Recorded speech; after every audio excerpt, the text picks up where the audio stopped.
welcome to Project Happy Hour. My name is Ray Cecily, and I am your host for the show. And as the name suggests, if you haven't grabbed your drink yet, don't forget, grab your drink so you can sit down and enjoy just a little bit of time to disconnect and enjoy with us here on Project Happy Hour. So if you have not watched a previous episode before, you can always check it on our Prosperi YouTube page. But basically the point of the show is to provide you just an informal time just to check out of work, check in, to join us and chat some professional but informal topics in a fun way. So we obviously have a twist to the show, and we wanted to support a good cause. So we have a hot word, and we are supporting the World Health Organization's COVID-19 Solidarity Response Fund. And so every time one of our panelists says our hot word, which each episode is different, obviously, that will be another dollar added to our total tally for this amazing race to find an effective vaccine so that we can enjoy a happy hour all together. So I think it's time to meet our panelists. We have an old face, new face, so I'm pleased to introduce, we've got Leonardo Nogueira from Prosperi, and we've got Jeff Pikulik from Microsoft. How's it going, guys? It's good. And so Leo, you're the new face because I'm the old face. Thank you very much for that. It doesn't look like I'm the new face with those gray hairs over here, but exactly. I love it. 4 gray hairs every day, right? Yep, that's right. Well, first I should introduce Jeff. Jeff is a project specialist from Microsoft joining us today just to add a different perspective, a little more expertise. So Jeff, welcome. I know this is your first time with us, so we're really honored to have you with us, and thank you so much for joining us. So I'll start with you. What are you drinking, Jeff? Thanks for inviting me, and I have the nature's finest H2O water. So always a good one. Always a good one. And what about you, Leo? How's it going? Yep. And tell us what you're drinking. I'm good, and I'm here to learn a lot from Jeff today. And I'm drinking my favorite gluten-free pale ale, Omission. Nice. I like it. All right. Well, I'm having something a little different, trying to change it up. I usually only drink wine, so I'm having a light gin and tonic, just a light one. Nice. Very light, very light. Yep. So, all right. Well, do you guys want to see what today's hot word is? I guess so. Okay, Today's hot word is, I put a lot of thought into this, and it's been a hot word before, and I didn't want to repeat it, but then I was like, it's a good cause, so it's project. Okay. Try. Okay, I was expecting you to bring the word change. Then I will ask you to change that. Oh, that could be good.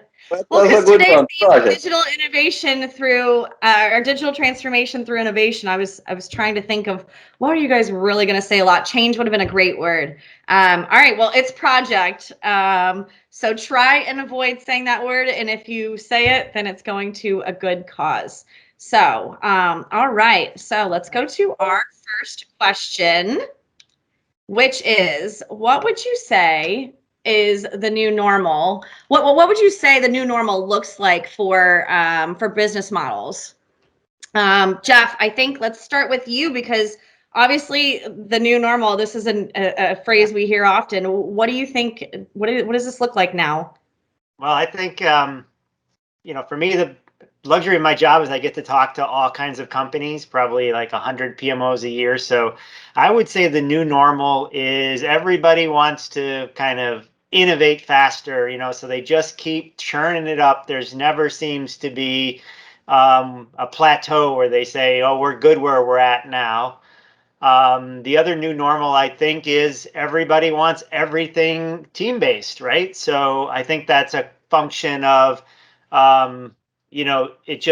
there is no hierarchical or workflow process anymore. And if you get the team together, you can kind of eliminate a lot of that structure because the dynamics are that much fluid. And then I think the other big thing about the new normal is the young people, the millennials and the new individuals on our teams. And they've kind of taken all of that best practice stuff that Leo and I grew up with, and they say it doesn't matter. So creativity is awesome. And the young people in the teams is what I think is the new normal in these companies.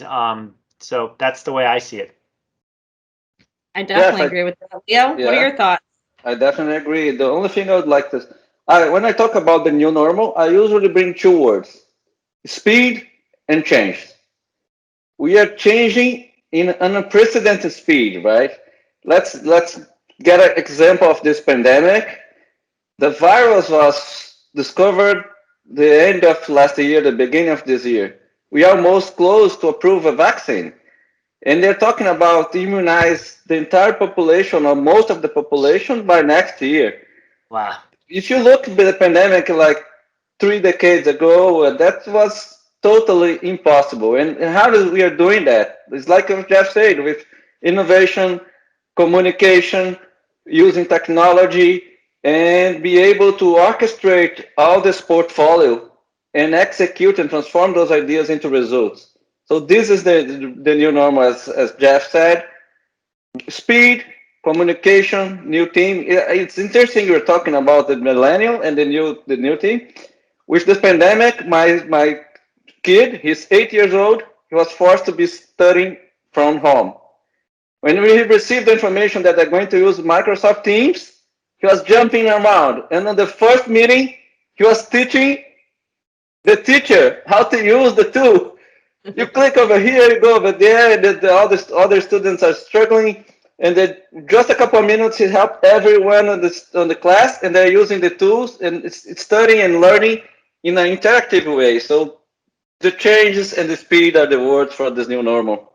Yeah, and I would add one more thing to the new normal. We used to have this, work and life, and we would have work-life balance. I think this,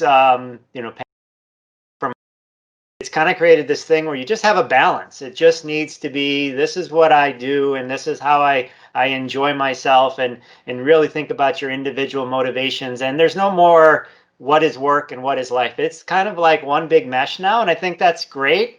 But it's also kind of thing we have to be very cautious of. I don't think we're going to go back to a place, we could call it the 9 to 5 or the commute or office and home. I think we're just in a situation now where we just need to recognize it's all about our contributions and our motivation, and it's not this one piece or another piece. It's all just one thing now, and I think that's great. It's probably more like attuned to how we were back in the agricultural world when you just kind of were a farmer, or you just were, whatever you did. It didn't have this, I went to the office and I came home thing. So that's another new normal. I like that. And I like how you just said how you kind of work for solutions. Like, I definitely think that's interesting because some people have asked me about like working hours, and it's one thing to have working hours, but it's another thing, even before COVID, having working hours when you work in a global situation, it's challenging because you've got to adapt to different time zones and always be flexible and change. But now, really, there's no working hours at all because it all, like you're just saying, it kind of blends together. And I was talking with a friend yesterday, and I said, I think I work more based off of tasks now, which is kind of like contributions of what you were saying, than just time. I work more on tasks versus time. And I think that's definitely been something that's changed and evolved through these last few months. So I think that's really interesting what you said, Jeff. And what would you say, we're talking about the new normal for business models. What about for project management? Is there a new normal that's a different aspect just for, I just said the word, but for our PMs? Is there anything that you think is different as well to apply to that?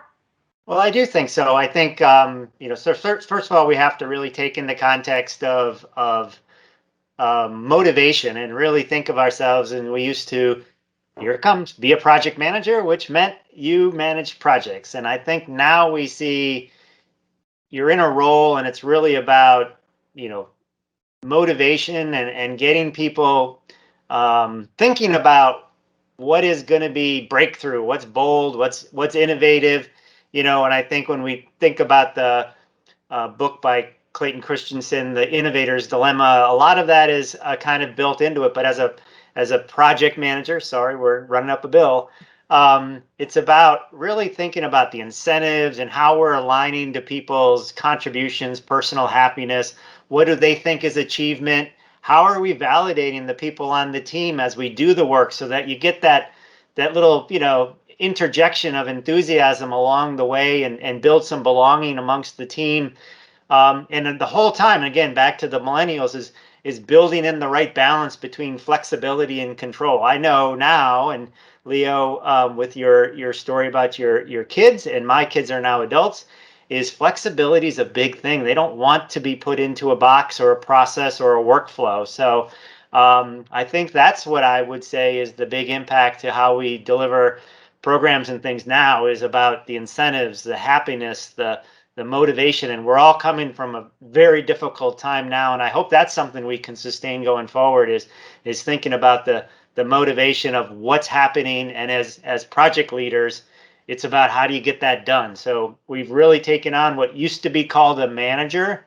I think manager now is a much more empowering title than it was. How do I rank order the task and make sure they get done? Yep. Awesome. Yep. It's interesting because when I start to studying PM, project management, I heard from one senior PM that was kind of my guru, and he told me that the most of his time he was investing and studying human psychology. Yeah. It's not about methods, it's not about process, it's about people. And when you go to the PM box, it says that 80 or 90% of the time of the PM, it's on communication. With the new normal, where you need flexibility, we have people working remote everywhere in the world. And today, in the middle of a pandemic, psychology, and it's one of the key elements on that. Even with all this change and the technology is here to help and to support that, but you need to really understand who is on the other side, who are the person that are in your team, and provide them with the right tools to really bring the results and complete the tasks. So as you said, it's not about controlling, it's about empowering, it's about leading them through a north to figure out what the result that needs to be getting and the barriers that needs to be overcome. When you give this power to this team, then on the new normal, you're going to be succeeding on PM. Yeah, Definitely agree. And Leo, you brought up communication, and I think obviously that's core to everything we do, and we all learn that every day. But I also think it's changed from the work at home and being a global workplace and all of that, is communication and how we need to, what on a whiteboard, and what we used to do when just throwing out ideas and postulating on change and innovation and things like that. We now do that in a synchronous and asynchronous world. So you have some threaded discussions going on. You have occasionally a live web call, something like that, where you're actually interacting with people, and then you have the written email and the written documents and things like that. So I think we all have a lot of room to use these different communication vehicles to collaborate and document. And I think before it was very clear, when you were face to face with people, you were collaborating, and then when you wrote things down, you're documenting. But now the threaded discussion is really part of the collaboration cycle. So we get mixed up on, just because someone put it into a threaded discussion or an email, does that mean it's fact, or does that mean it was collaboration? So I don't have an answer for that, but I definitely think we're transforming how we innovate with these teams. Form of communication is the best. So if someone's in Eastern Europe, we don't want to leave them out of the collaboration loop, but they tend not to share the same daylight hours we do. So how do you do that? Yeah. No, that's you bring a lot of good, valuable input for sure there, and a lot of I like that perspective. I don't want you to answer too many of my questions, though. I feel like you're going to give me too much information up front. We can go on forever. No, but I think that's really interesting. Our new normal's changing, and I think Leo, when you said change, it's going to change. The new normal today, the new normal is going to change versus tomorrow's new normal. You know, it's always going to be evolving and changing. Dang it! I should have made the word change. We would have been making a lot of money, or donating a lot of money. I mean. So let's move on to tell meme about it. Oh, this meme I thought was great in regards to the new normal. This is the new normal. You don't know who's in the background. I mean, Leo and I were in a meeting the other day with a very high level person that this meeting was not easy to get, and then he's just got the wife's just walking around the background, going up and down the stairs. That's just the normal now. The dog's barking, the kids. That's the new normal. And I was on a call the other day with a CIO, and it was obvious that there was a slight distraction, and I said, just go ahead and take care of that. And sure enough, their adult son was leaving to go somewhere. And I think that's important, that someone just says, I'm going to take care of that, clear my mind, send them off in the right direction. Now, to your point, what happened is probably a teenage son. About 2 minutes later, they came into the kitchen, were looking for snacks and stuff because they had to have something to eat in the car. So that was the other part of the story. That is the new normal. Oh, man. Do you know what the sentence that was most said this year? I think is, you are on mute. Yeah, right. That's really funny. I like that. All right, let's move on to our next question. What would you say is the biggest hindrance for organizations when it comes to innovating? So we've been talking about you need to innovate to stay relevant and resilient through the new normal and the changes. So what are the biggest hindrances? Jeff, I'll start with you. I think, and it's a little bit probably dictated by what industry people are in and things like that. But first and foremost, I would say, and this is I'm an industrial engineer, but truthfully, processes are not defined for experimentation. And without an experimentation, a lot of new innovation doesn't happen. So we're so anxious to put processes in place, and many of our tools as Microsoft have been, built to reinforce processes. So the first one, as I'd say, is we really need to think about how do we foster experimentation, and back to our point about the 24-hour clock, is how are we fostering that around the globe as we go to bed at night and wake up the next day with a different set of ideas in front of us. And to me, the big thing on that is the incentives. We tend to reward people that are very good to executing processes.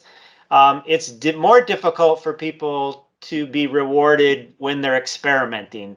And I don't necessarily know the right answer for that, but I think we have to be bold as project managers and as regular managers to say, are we really rewarding people throwing out ideas and experimenting? And maybe it wouldn't work, but I think we're also task oriented, that a task that perhaps doesn't get an outcome gets penalized, and maybe that's not such a good thing. Wow. I feel like I'm a little like, what you just said is just, there's a lot of good, valuable thoughts. I mean, definitely you would think that processes are one of the most valuable things. Like you said, everyone always races to put that into place, and to think like that's probably a big hindrance because it doesn't foster creativity and experimentation. If you think about it, I don't know. It's just, I'm a little baffled right now because you never think about that. You always think to put in a process. And for Leo, what are your thoughts? Us that have grown up with different management styles and management tools, we were always real, I'm dating myself, and Leo, you might be able to track this, is we were always real anxious to flip over the day planner and get to the next day or next week or the next month. Now we're talking about, Exchange, Outlook, our team's calendar. It's just ever scrolling, right? So the new tasks replace the old tasks. You don't get that sense of completion. For those of us that loved processes, you got a little adrenaline hit when you had some validation of you accomplished something. I think what we have to do now is really create a reward system that let people know that, taking some risks is an accomplishment unto itself. And I think that's probably not just a business statement. That might be a life statement as well. Yeah, process. It's really a huge barrier that need to be overcome. And but I would like to add two other barriers that, on my point of view, are really important. One is strategy, and the other one is culture. Organizations need to align the strategy through innovation. You have a lot of misalignment between the team and the senior level of the companies about innovation. And as you said, because people, it's interesting on moving and focus on the daily based tasks, and you need to bring this change to align with the strategy and change the culture to make people think about innovation and bring in ideas and forth all those challenges. And when you're talking about process, the thing that today the metrics are not going toward innovation. You need to create metrics that really going to make people thinking and work on this innovation. And also the process usually are really hard to get funding to innovation. You don't. So one thing that you need to work on this, it's like create a strategy, give voice to everyone in the organization, so we can fill the funnel with a lot of ideas, and then have a process that it's able to move those ideas step by step until get approved and get the funds that are needed, and then you're going to be able to reward the results of those ideas. So if you bring these three barriers together and can overcome, then I think you are able to bring innovation to the organization. Yep. And I'd add one more maybe challenge or obstacle is, we all have kind of fundamentally one big metric, which is time, right? We only have so much time to get everything done. One of the other big barriers that I see, bringing it back to project management, is our ability to actually terminate, kill, end, or at least substantially change the scope of a project. Very often I see projects are put into flight and it will go until the absolute 11th hour, the last dollar is spent before someone raises their hand and say, this isn't going to meet the objectives. Or even better, as we think about a portfolio connected kind of model, and we're doing a lot of great things with our Power BI and our analytics now, is who's going to raise their hand and say, that project 5 months ago or 5 years ago made so much sense, but now we have 3 or 4 other projects that are actually much higher value for our organization. So they got to think about a portfolio approach, and part of being a portfolio manager means that we have to step up and actually free up time and talent by eliminating some of the projects that might be halfway through but aren't going to deliver the value that some of the others are. So portfolio thinking, as well as recognizing that there's only so much water in the bucket. We have to free up time and talent by eliminating some other projects. That's exactly what Gartner just brought on the new hype cycle for portfolio management, and it's calling strategic portfolio management. It's the ability to really focus on this change and have all the tools that are going to provide you with information to approve new projects, to bring new projects to the portfolio, to kill projects that are not going to bring the results really fast. Yeah, I totally agree. And I think it's so telling when, again, back to what motivates people is a project manager eventually gets promoted to a portfolio manager. But if you ever ask them, when was the last time you canceled a project? Now that you're portfolio management, when was the last time you canceled a project? It's very, very rare that projects get canceled. Yep. It's hard to do it. It was approved by someone on a senior level. Someone wrote a business case and showed that that proved that product is going to bring results. So it's you need to give power to these portfolio managers to do this kind of action. Yeah. One thing I do think is significantly improved over previous years and phases of the business cycle is I do think companies have successfully detached themselves from the monthly, quarterly, annually planning cycle. I do see a vast majority of my accounts now looking at a rolling wave of programs and are considering how to reevaluate that. Do they cancel projects? No, but I do think we've gotten away from everything has to fit the quarterly, semi, and annual business price forecast right now. So that's a good thing. We have accomplished a lot there. Definitely. No, I think that's really good. I think you guys mentioned got a lot of good blocks for organizations when it comes to innovating and keeping a portfolio that's going to bring impactful results, because that's really important, even if it means canceling projects from before. So let's move on to tell Meme about it. So we were talking about innovating. So yeah, this one I thought with Bart Simpson. I'm not a Simpsons fan, but I thought this was interesting because it says trying is the first step towards failure, which is very true. And then when I was looking for this meme, I saw this one, which, with Elon Musk saying failure is an option here. If things aren't failing, you're not innovating. You were talking about, Jeff, the creativity and being able to kind of go outside of the box, and this is definitely right. It's aligned with that, because if you're not failing, you're not innovating, and you're sticking to the processes. If you're not failing enough, you're sticking to the process. I've seen that meme before, and I would have loved to have been in the room after the SpaceX rocket crashed and saw if Elon Musk really said, it's good that we crashed a few rockets, or someone actually got in pretty big trouble for that. But I guess you have to land a few in the desert before you get them up into space. But I don't know how legit that is, but he certainly did put his money behind his message there. Yes, for sure. Let's move on to our next question. All right, so we were talking about the hindrances for organizations when it comes to innovating. So what would be some solutions? You mentioned a lot of different challenges, roadblocks. So pick some of those. Tell us some solutions, some benefits on how to overcome these challenges and be able to maintain a strong innovation culture, program, and initiative. So Jeff?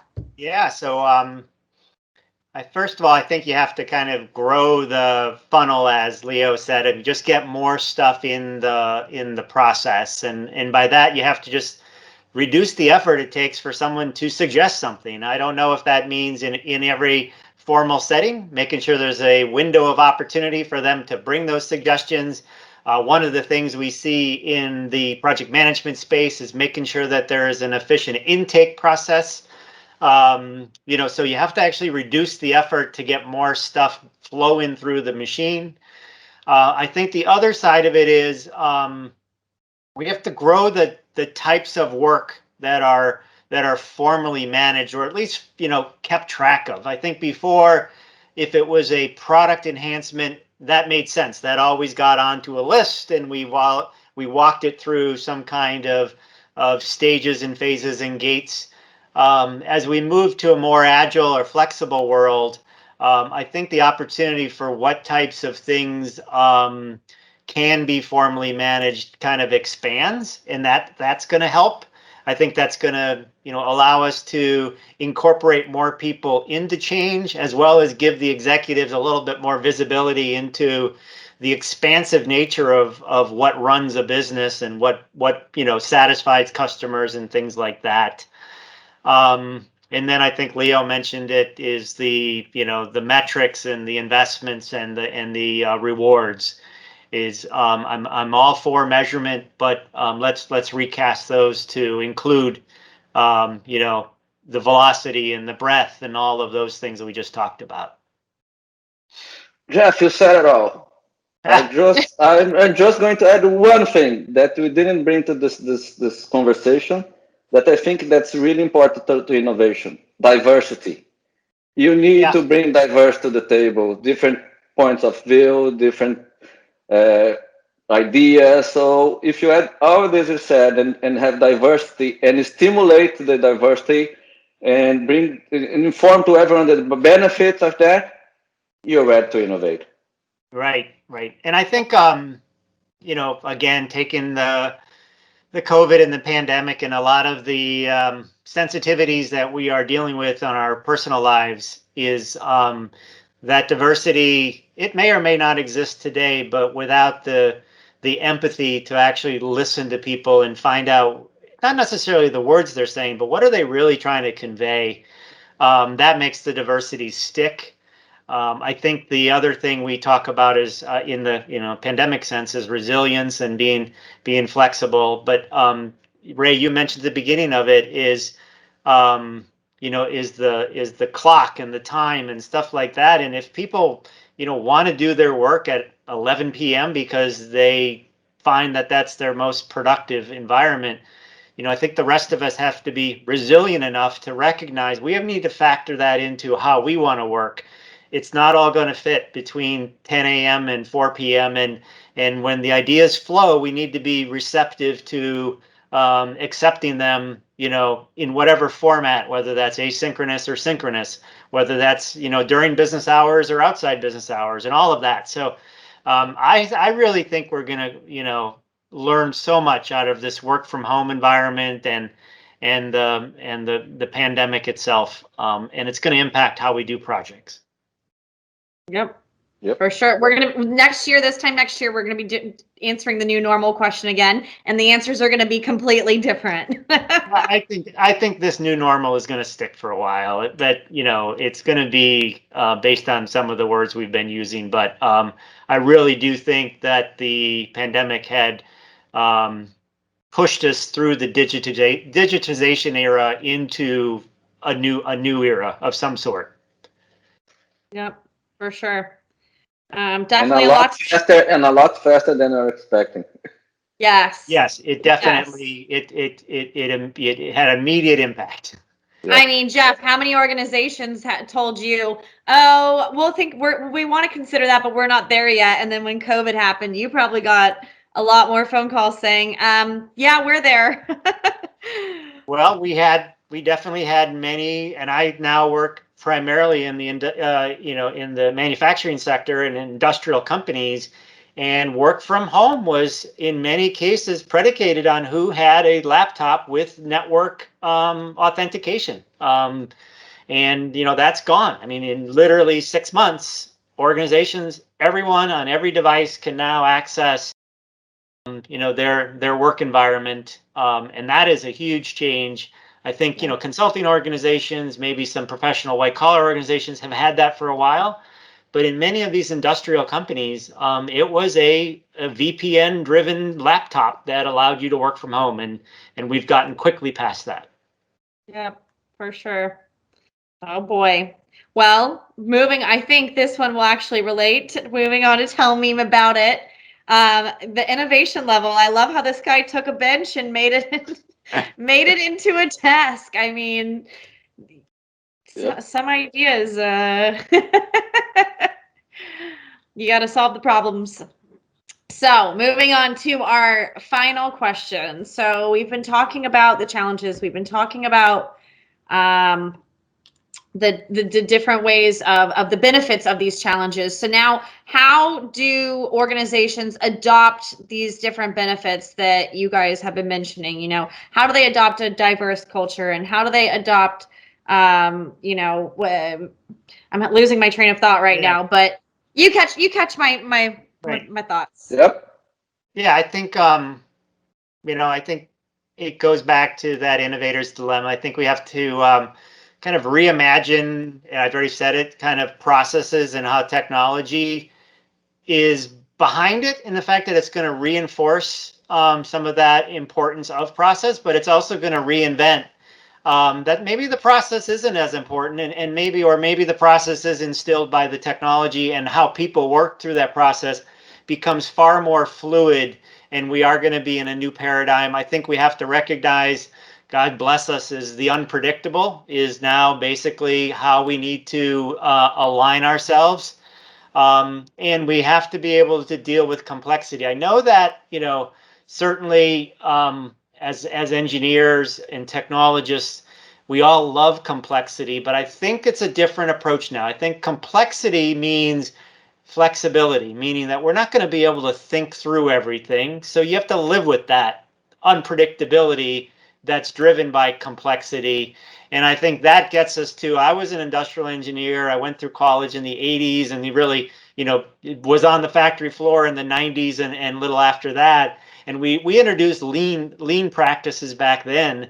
And I think that's where we're at now, is that unpredictable complexity can be managed based on this kind of letting the machine push through innovation and just keep it going. As long as you don't stop the machine, I think we're going to be good. And Leo mentioned it earlier, the way we let the machine and these humans that drive, people-centric environments that drive innovation is being more connected, and being more connected means, really strong collaboration and communication. So, I'm really, a little plug here. I'm really proud to work for Microsoft because I think that is what our tool set has evolved to around collaboration and connectiveness. And certainly it does all those other things that technology should have been doing all these years. But my favorite couple quotes to tie this out is, one is, time is a terrible measure of work. I think we're all seeing that. Sometimes inspiration can happen in seconds. Sometimes you want to work at 11 p.m. That's all good stuff. And the other thing is, is today's technology delivers on yesterday's promises, and I think that's where we're at. We did use the pandemic and COVID to kind of push us over the brink, but I think we're finally all using this technology for what we thought it was going to do 2-3 years ago. Yep, for sure. Yeah. Leo, what are your thoughts? I'm just going to bring putting myself on this on the side of someone that wants to bring this to the organization. How do I start? So, my point of view, there's a couple of things that can be done, like establish a strategic portfolio management office and provide them with tools, because when we're talking about the tools that we have nowadays, they are bringing a lot of process embedded, and with this remote working and everything that's being digitized, you can have people starting, collecting ideas, attending challenges. So we don't really it's a way to accelerate this cultural change and implement process. It's by bringing a tool that already, there's what's happening? Okay, it was just the camera. I thought that you had found. I thought that was a gin and tonic that hit. Yeah. So just great. So just to complete that, really bring this innovation and business transformation to the top of the strategy and alignment, and provide the tools and the process to change the culture on a natural way. If you bring that, it's a easy way to start, and then you can really crawl, walk, and run. And I always remember that changes today are on a really fast speed. So you have to crawl, walk, and run faster than a really growing kid. But if you go on this path, you can start adopting innovation and all this transformation to the organization. Yeah. And I guess you brought up something else that I think is a key, which is a very practical step that I would give advice to any project office. Is one is you have to create visibility, which means you need to know through every means possible where are programs and projects originating and evolving from the organization. One of the reasons I think visibility in the past has been so bad is because very often we built mandates around tools and process. So first and foremost, I would say gain visibility by letting people work the way they want to work. And then just tap into that. If they want to have an Excel spreadsheet, or if they want to have a web-based Gantt tool, or perhaps they do use a more formal, development process or agile process, that's great. Just let them work how they want to work, and use that to your benefit to get visibility for what kind of projects are going through there. At one time, I worked for a governor, and the governor said the hardest trains to drive are the ones that aren't moving. And by that, he meant you got to keep the people working. You have to keep the projects going. If you can keep them going, it's a lot easier to get visibility. I think in the past, many of the central-led project management offices kind of tied up their own shoelaces because they put in so many rules for how projects had to be delivered that the departments ended up hiding all the work and they didn't even know what was going on. So maintaining project or creating project visibility, I think, is one thing that practically every organization can do much better. Yep, for sure. So Yep. Jeff, you say let them work how they want to work. You stand by that even if it's sticky notes? Sticky notes are a very difficult play, but I think we have digital sticky notes. But if that works for you, just put them up on this whiteboard and get the camera hit it. But we all know there's those PMs that manage by the sticky notes. Well, Leo, you look like you have something. Yeah. So yeah, just thinking, I totally agree with Jeff when we're talking about project management. You really need to provide the tools that is proper to that person, because you have small projects, large projects, development, software development projects. Projects are different. Sometimes work, not on tasks, not really projects. But then when we bring to portfolio level about decision making, about where we're going to invest, what are the ideas that are the best one, what are those projects on the portfolio that you want to cancel, that you want to stop, then you need also a tool that can bring all this together to bring this visibility. So it's like getting all the tools to the right person on the right time, and there's different tools. But and then what I was talking before, it's like create a strategic portfolio management office and provide the strategic portfolio management of the tools that sometimes are going to be BI to collect all this information, sometimes going to be artificial intelligence to help you make decisions and collect all this data and bring insights, or even a processing BAB to the intake flow, or be able to stimulate person on creating challenges aligned with the strategic objective of the company.